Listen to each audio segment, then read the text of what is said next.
Hello students, welcome back in your English class. I hope you all are well.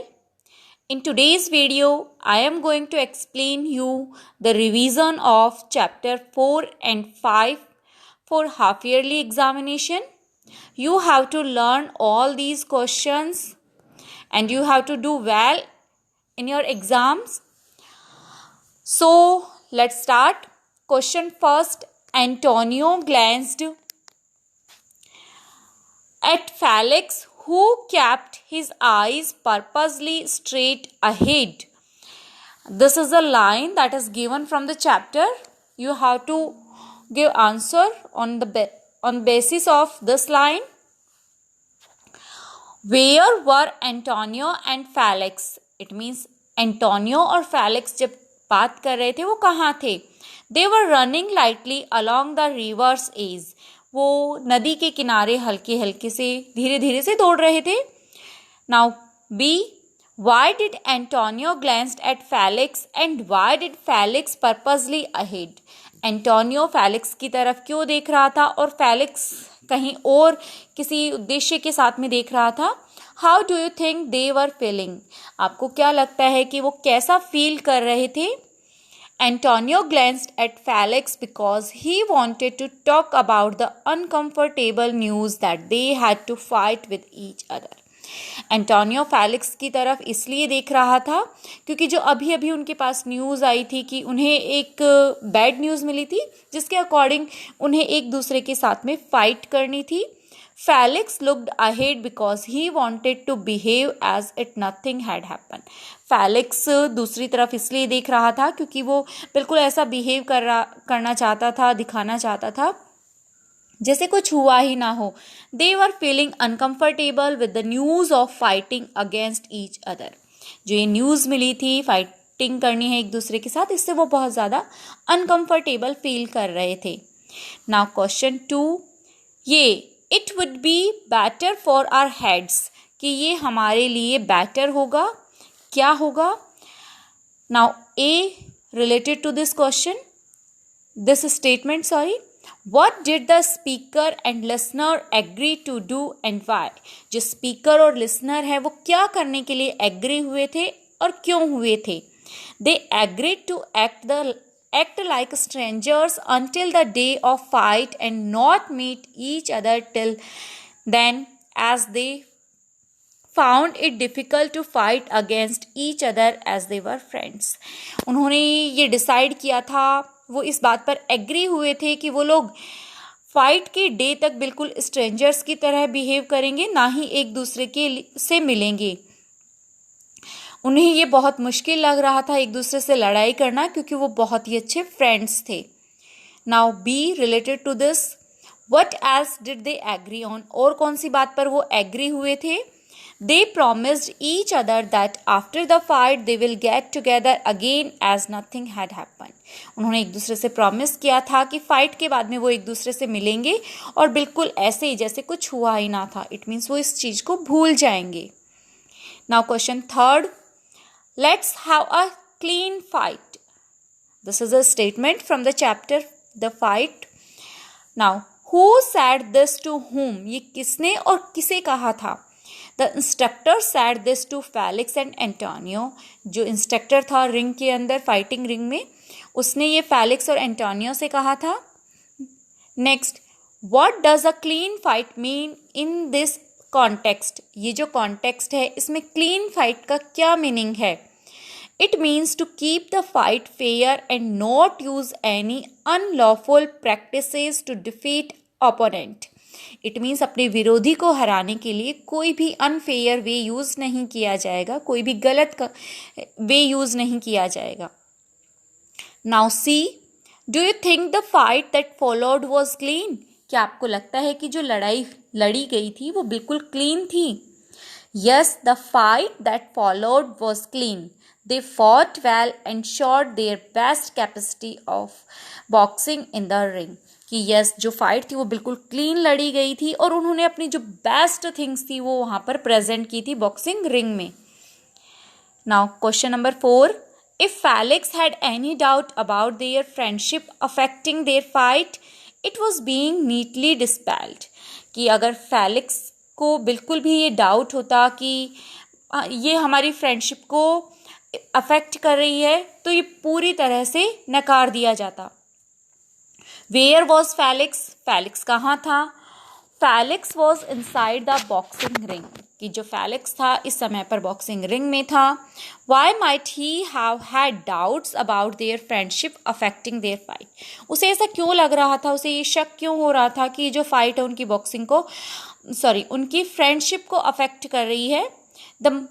He might have had doubt that their friendship might make it difficult for them to hit each other, उन्हें ऐसा लग रहा था कि जो उनकी दोस्ती है उसकी वजह से फाइट अफेक्ट हो रही है, क्योंकि वो एक दूसरे पर अटैक नहीं कर पा रहे थे, क्योंकि वो बहुत ही अच्छे दोस्त थे, एक दूसरे को हिट नहीं कर पा रहे थे, चोट नहीं पहुंचा सकते थे. How was his doubt being dispelled, उसका जो डाउट है वो कैसे चला गया? Antonio countered his blow with strong and frequent punches, Antonio ने उसका जो सामना किया था वो लगातार पंचेज मारते हुए कहते. इट मीन्स वो बिल्कुल भी ऐसा शो नहीं कर रहा था कि ये फ्रेंड्स हैं. हिज डाउट वॉज नीटली डिस्पेल्ड, जब उसने ऐसा देखा तो उसका जो डाउट था वो पूरी तरह से हट गया. Now question number 5 from chapter 5, A vet in the forest. How was the herd chased away? Why did it have to be chased? जो हर्ड था, जानवरों का जो ग्रुप था एलिफेंट्स का, उसे कैसे भगाया गया था? The herd was chased away by bursting crackers and a lot of noise by the villagers. कि जो हर्ड था उसे बहुत ज़्यादा आवाज करके पटाखे फोड़कर भगाया गया था. और ऐसा क्यों किया गया था? The herd had to be chased away because the injured elephant was in the middle. उस हर्ड को इसलिए भगाया गया था क्योंकि जो इंजर्ड एलिफेंट था जिसका ट्रीटमेंट करना था वो बिल्कुल उनके मिडल में था, बीच में था. And it would be impossible to separate the animal from the herd and treat it. और लोगों के लिए इम्पॉसिबल हो गया था कि उस एलिफेंट को सेपरेट कर सके और उसका इलाज कर सके, इसलिए पूरे हर्ड को भगाया गया था ताकि वो फास्टली चला जाए और जो इंजर्ड एलिफेंट है वो सफ़र कर रहा था, दर्द हो रहा था उसे, तो वो नहीं जा पा रहा था. Question number 6. Our next plan of action was to ask the enthusiastic villagers for help to locate our patient. Here enthusiastic meaning होता है excited. Who was the patient? यहाँ patient की बात की गई है, तो वो patient कौन था? A young injured elephant was the patient, as we know. Why did the speaker team need help to locate the patient? और speaker की टीम को help की ज़रूरत क्यों थी उस patient की location पता करने के लिए?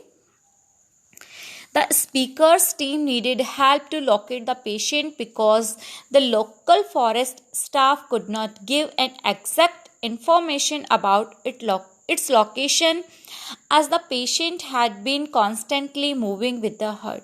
जो स्पीकर की टीम थी उसे हेल्प इसलिए चाहिए थी पेशेंट की लोकेशन पता करने के लिए क्योंकि जो फॉरेस्ट टीम थी उन्हें कोई भी एग्जैक्ट इन्फॉर्मेशन नहीं थी, इसलिए वो गांव वालों की हेल्प से उसकी लोकेशन पता करना चाहते थे. और जो हर्ड था वो कंटिन्यू मूव कर रहा था, कॉन्स्टेंटली मूविंग था, लगातार चल रहा था, इसलिए उनको एग्जैक्ट लोकेशन पता नहीं चल पा रही थी.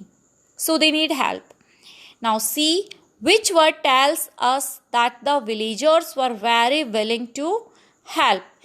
कौन से ऐसे वर्ड्स हैं जिनसे हमें पता लगता है इस चैप्टर में जो अभी लाइन आई है उसमें कि जो गांव वाले थे वो बहुत खुश थे, उस एलिफेंट की हेल्प करना चाहते थे. वो The word enthusiastic villagers, it means excited villagers, tells us that the villagers were very willing to help. इससे हमें पता लगता है कि जो गांव वाले थे वो बहुत खुश थे हेल्प करने के लिए.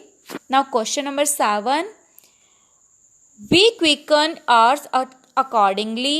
In about 5 minutes, its hind legs bent under its body and then it slowly fell over sideways and lay on its side.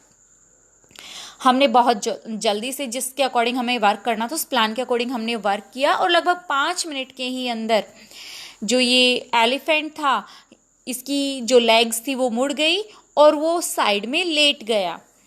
What did they quicken and why? उन्होंने क्या किया था और क्यों किया था, जल्दी से क्या किया था और क्यों किया था. They quickened their footsteps because pricked by the dart the elephant they were following had quickened its pace. उन्होंने ऐसा जो अपनी फुट स्टेप्स है वो जल्दी से आगे की थी उस एलिफेंट को डार्ट जो इंजेक्शन था बेहोशी का वो देने के लिए, और जिसका वो पीछा कर रहे थे ताकि वो उसे जल्दी से बेहोश कर सके और उसका ट्रीटमेंट कर सके. Next, what lay its side and why? क्या लेट गया था अपनी साइड में और क्यों? The injured elephant lay on its side because the tranquilliser had caused it to sleep. क्योंकि जो ट्रैंकुलाइजर दिया गया था जिससे उसे बेहोशी आ रही थी, नींद आ रही थी, उसकी वजह से वो अपनी साइड में लेट गया था. Question number 8, how did the vet treat elephant? जो वैट था उसने एलिफेंट को कैसे ट्रीट किया? The vet first made a deep incision, it means cut, across the swollen part of the leg to bring out a flow of blood. उन्होंने जो cut लगा हुआ था वहाँ जो चोट लगी हुई थी वहाँ पर एक डीप सा कट लगाया ताकि जो भी उसके सूजे हुए पार्ट के अंदर, लेग के अंदर भरा हुआ है वो ब्लड बह जाए. After the necessary treatment and short of antibiotic the others help the vet to bandage the elephant's leg. कि जो भी ज़रूरी ट्रीटमेंट दिया जाना था वैट के द्वारा वो दिया गया, बाकी एंटीबायोटिक्स दी गई और आफ्टर दैट दूसरे लोगों की हेल्प से जल्दी से वहाँ पर बैंडेज कर दी गई. Now question number 9, as responsible managers we should have stayed around for the moment of its revival. जब तक वो दोबारा ठीक नहीं होता तब तक रेस्पॉन्सिबल मैनेजर्स की तरह हमें उसके पास में रहना चाहिए था. Do you think the speaker and his team were not irresponsible were irresponsible? क्या आपको लगता है कि जो स्पीकर था और उसकी टीम थी वो इररेस्पॉन्सिबल थे? वाई और वाई नॉट? अगर लगता है कि वो इररेस्पॉन्सिबल थे तो क्यों थे, और अगर लगता है कि नहीं थे तो क्यों नहीं थे? You have to give reasons. No, the speaker and his team were not irresponsible. वो बिल्कुल भी इररेस्पॉन्सिबल नहीं थे, उन्होंने पूरी रेस्पॉन्सिबिलिटी के साथ अपना काम किया था. But practical, it means actual, there was not one साल tree strong enough to hold a machan and staying on the ground when 50 wild animals just a couple of 100 meters away. क्योंकि उनका possible नहीं था वहाँ रुकना, क्योंकि 50 elephants का जो हर्ड था उससे बचने के लिए वहाँ पर कोई भी साल ट्री नहीं था जिस पर वो मचान बनाकर उसके ऊपर ध्यान रख सके, उस पर नज़र रख सके. सो वो रेस्पॉन्सिबल नहीं थे, उन्होंने अपना ट्रीटमेंट कंप्लीट किया बट वो वहाँ रुक नहीं सकते थे, उन्हें अपनी लाइव्स की भी तो चिंता थी. So you have to learn these questions. I hope you have understand. Thank you and have a nice day.